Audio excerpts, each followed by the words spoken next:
Saya belum pernah melihat cara memancing yang gila seperti ini. Buaya yang beratnya puluhan kilogram dijadikan umpan. Bola basket berdiameter setengah meter digunakan sebagai pelampung. Setelah beberapa saat menunggu dengan tenang, ikan pun terjebak. Melihat seberapa kerasnya tarikan pelampung, pria itu sangat terkejut. Ini akan menjadi tangkapan besar. Segera setelah itu, seekor hiu putih besar melompat keluar. Pria itu segera mengumpulkan tali pancingnya. Pria itu segera bersiap. Namun hasilnya membuat ketiga orang itu terkejut. Yang mereka dapatkan hanyalah setengah kepala ikan.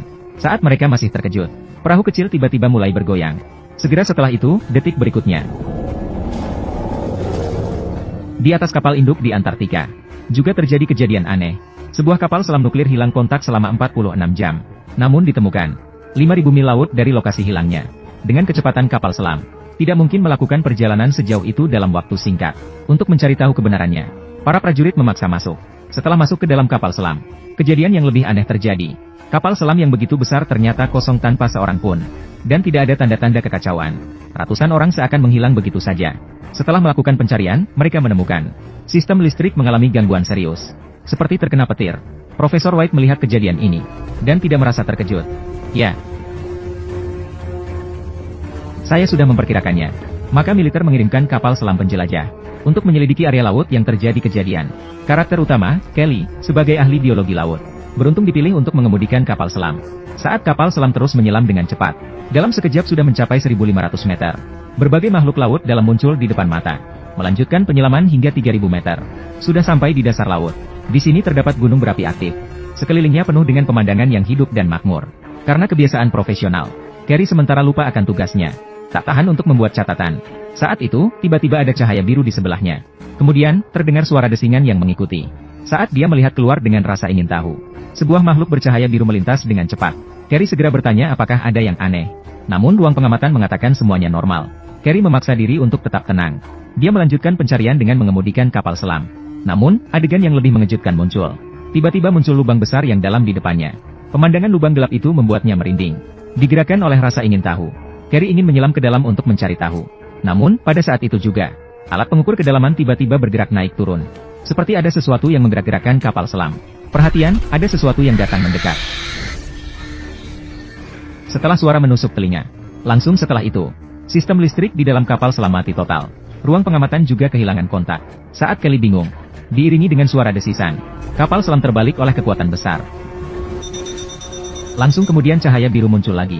Banyak makhluk tak dikenal muncul dari lubang besar. Kapal selam terus-menerus terkena benturan. Beruntung, setelah makhluk tak dikenal menghilang, kapal selam akhirnya kembali normal. Kelly akhirnya selamat. Namun, kemana makhluk tak dikenal yang berceceran pergi? Sementara itu, di tepi sumur bor di Teluk Meksiko, sang ahli bersiap membawa adiknya ke sini untuk menangkap ikan. Mereka mengenakan perlengkapan dengan baik. Mereka segera turun ke dasar laut. Mereka mengikuti seekor ikan besar ke bawah sumur bor. Di dalam air yang gelap, mereka segera kehilangan target. Saat mereka mencari ke sana kemari, tiba-tiba muncul makhluk raksasa dari kejauhan. Kedua saudara itu langsung panik. Sang adik nekat ingin menembak. Sang kapten segera menghentikannya. Dia menariknya berlindung di balik struktur pengeboran. Saat itu keduanya bahkan tidak berani bernapas.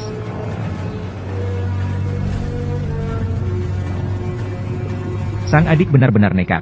Dia bahkan mencoba menangkap makhluk laut raksasa itu. Langsung menarik pelatuk harpoon dan menembak ke arah makhluk laut. Makhluk laut itu terluka. Dengan sakit, makhluk itu langsung marah. Sang adik tidak sempat bereaksi dan langsung ditarik oleh makhluk laut. Kepalanya langsung terbentur ke tiang. Dia berusaha keras untuk melepaskan diri dari harpoon. Namun harpoon terikat pada pergelangan tangannya. Dia tidak bisa melepaskan diri untuk sementara waktu. Kapten itu mengeluarkan pisau kecil untuk memotong tali. Baru saja mendekat, makhluk laut tiba-tiba menarik dengan keras. Sang adik ditarik ke dalam laut dalam dengan paksa. Sang kapten hanya bisa melihat sang adik menghilang di dalam laut dalam. Hal yang aneh adalah, di tempat di mana adiknya menghilang, tiba-tiba muncul cahaya biru yang menyilaukan. Tidak lama kemudian, oksigen Dashuai habis dan pingsan. Ketika dia bangun lagi, dia sudah berbaring di rumah sakit. Dashuai sangat menyesali kematian adiknya. Dan tidak ada yang percaya pada alasan monster laut. Sampai suatu hari, dengan sangat kuat untuk membalikan perubahan yang ditulis oleh Republik. Dengan sangat kuat untuk mengungkapkan perubahan di bidang etika yang disiarkan di televisi di pantai. Untuk membalikan perubahan yang ditemukan dalam komite etika yang besar. Membalikan perubahan yang ditemukan dalam komite etika besar yang ditulis oleh Republik. Dashuai langsung mengenali. Itu adalah monster laut yang membawa pergi adiknya. Maka, dia segera pergi ke pantai kejadian dengan mobilnya. Kejadian yang kebetulan. Kelly sebenarnya muncul di sini juga. Dia juga melihat berita tersebut. Namun tempat ini sudah dikuasai oleh militer. Mengklaim bahwa wilayah laut ini mengalami blue merah. Air di sini mengandung racun yang mematikan. Sebagai ahli biologi laut, tentu saja, Kelly tidak percaya omong kosong semacam itu. Kapten juga berdiri untuk berdebat. Jika itu hanya gelombang merah, tidak perlu melibatkan militer sama sekali. Di bawah desakan keras dari para prajurit, keduanya akhirnya harus kompromi. Setelah kejadian, Kelly dan Kapten mengetahui saat berbincang-bincang. Mereka ternyata pernah melihat monster laut. Maka, keduanya setuju seketika. Berencana menyelinap ke pantai untuk mencari tahu kebenaran. Di malam hari, beberapa orang berlayar ke pantai di mana monster laut ditemukan. Kapten memimpin untuk mencari jalan di bawah perlindungan malam. Kelly dan anaknya bersembunyi menunggu berita. Namun pada saat itu, anaknya tiba-tiba berteriak. Ternyata tempat persembunyian mereka diserbu oleh sekelompok belut buta yang rapat mengelilingi mereka. Kelly terpaksa menangkap satu dan membawanya kembali ke penginapan. Dan mengeluarkan kantong perut belut buta. Belut buta memakan daging busuk. Asalkan dapat mendeteksi komponen sisa di dalam perutnya. Mungkin kita bisa tahu spesies monster laut itu. Dengan bantuan teman, laporan tes segera keluar. Namun yang anehnya, lambungnya ternyata mengandung 10% DNA Mosasaurus. Ini sungguh di luar dugaan. Semua orang tahu Mosasaurus telah punah 100 juta tahun yang lalu. Sisi lain, di sebuah pangkalan militer, mulut besar yang besar perlahan terbuka. Menelan dua orang dengan mulutnya tidaklah mudah. Ukurannya begitu besar. Paus biru adalah adiknya di depannya. Para ilmuwan sampai sekarang masih tidak tahu spesiesnya, tingkat kekerasan kulitnya, bahkan laser pun tidak bisa menembusnya. Ingatlah bahwa laser ini bisa dengan mudah memotong berlian. Para staf harus meningkatkan daya sampai batas maksimal. 2 jam kemudian, kulit yang keras akhirnya terbelah. Saat semua orang bersorak gembira, alat tiba-tiba mengalami gangguan yang tidak diketahui. Tuan Hitam meminta rekan-rekannya untuk segera mematikannya. Namun rekan-rekan tidak mendengarkan. Kemudian, dalam sekejap, Taurus, wajah Tuan Hitam hancur oleh lendir monster laut. Di rumah sakit, saat Tuan Putih mengunjungi, dokter memberitahunya, wajah Tuan Hitam tidak bisa diselamatkan. Selama istrinya tidak takut malam, sebenarnya tidak begitu buruk. Barulah Tuan Putih bisa lega. Namun pada saat itu juga, detak jantung Tuan Hitam tiba-tiba berlipat ganda. Ada cairan kental berwarna kuning mengalir dari wajahnya. Denyut jantungnya bahkan mencapai 250. Jika terus seperti ini, Tuan Hitam akan mati karena jantungnya meledak. Tuan Putih merasa bahwa dia sudah tidak bisa diselamatkan. Akhirnya, dia pergi dengan penyesalan. Namun, pada malam hari, Tuan Hitam tiba-tiba membuka matanya. Dia bangun dan mulai mencabut perban di wajahnya. Perawat mendengar suara dan segera datang. Dan Tuan Hitam juga kebetulan membalikkan kepalanya. Perawat terkejut oleh kecantikan luar biasanya. Tampaknya lendir makhluk laut ini memiliki kemampuan penyembuhan yang kuat. Tuan Bai sangat senang. Penemuan ini akan memberikan manfaat bagi seluruh umat manusia. Namun, seorang pria botak di sampingnya langsung menyemprotkan air dingin kepadanya. Sel-sel makhluk laut ini sedang mengalami degradasi cepat. Jika tidak dapat menemukan makhluk laut yang hidup, memberikan manfaat bagi seluruh umat manusia hanyalah omong kosong. Sisi lain, di atas danau yang tidak jauh dari sana, beberapa orang sedang bermain parasailing di atas laut. Saat mereka sedang menikmati permainan dengan penuh semangat, tiba-tiba, seorang wanita di udara menyadari, ada pusaran besar muncul di depan mereka. Dia segera mengingatkan rekannya untuk segera berbalik arah. Namun, rekannya malah tidak responsif. Dia lebih memilih untuk mengejek rekan-rekannya daripada berbalik untuk melihat. Wanita itu merasa sangat putus asa di udara.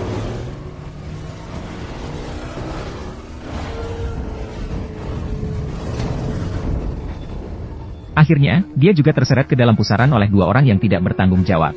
Tidak lama kemudian, pihak militer mendapat kabar. Ketika Wolsey tiba di lokasi, ribuan ton air danau tiba-tiba menghilang.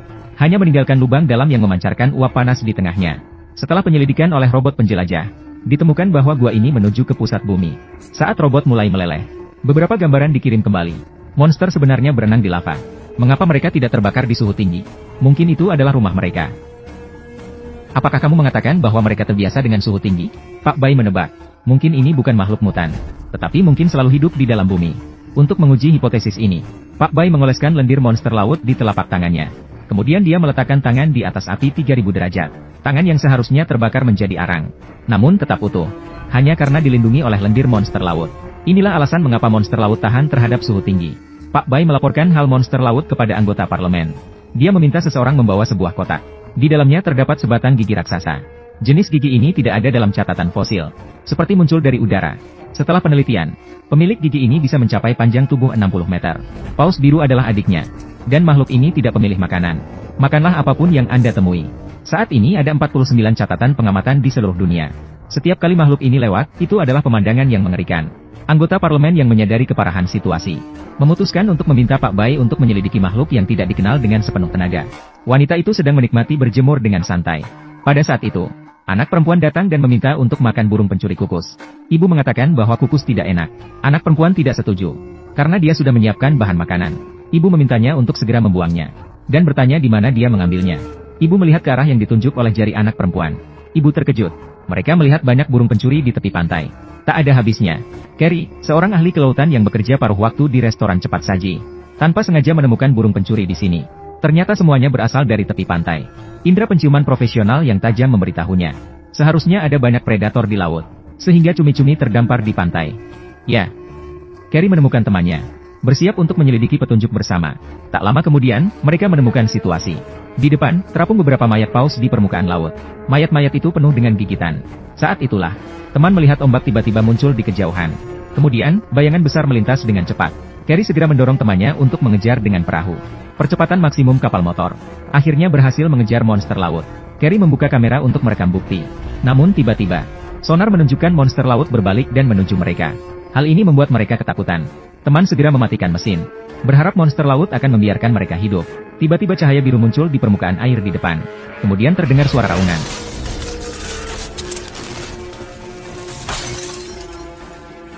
Seluruh peralatan listrik kapal cepat mengalami korsleting.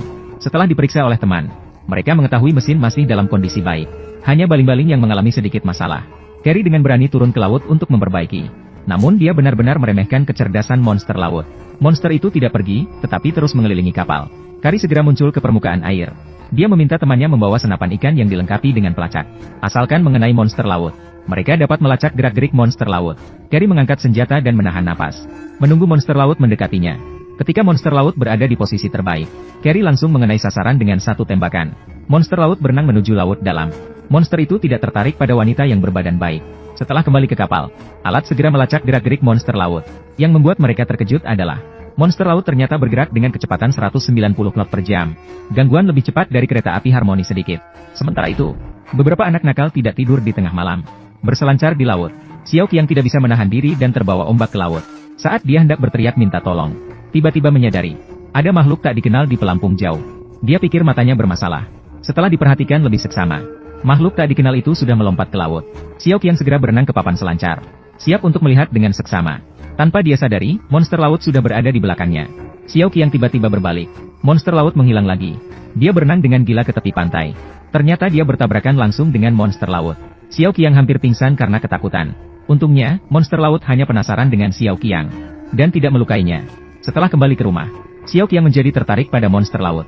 Namun setelah mencari banyak informasi, tidak ada foto yang sesuai dengan monster laut. Maka dia mengajak teman-temannya. Mereka berencana untuk mencari jejak monster laut bersama-sama. Mereka tiba di perairan tempat monster laut terlihat. Mereka mencari-cari di sekeliling. Mereka bahkan tidak menemukan jejak monster laut. Saat mereka hampir menyerah, Xiao Qiang sepertinya menemukan sesuatu. Di depan mereka terapung banyak objek berbentuk telur. Huan mau meraih satu dengan tangannya. Namun tangannya terkena lendir yang menjijikkan. Xiao Qiang mengambil satu dengan jaring ikan. Setelah diperhatikan dengan seksama, ternyata itu adalah telur raksasa.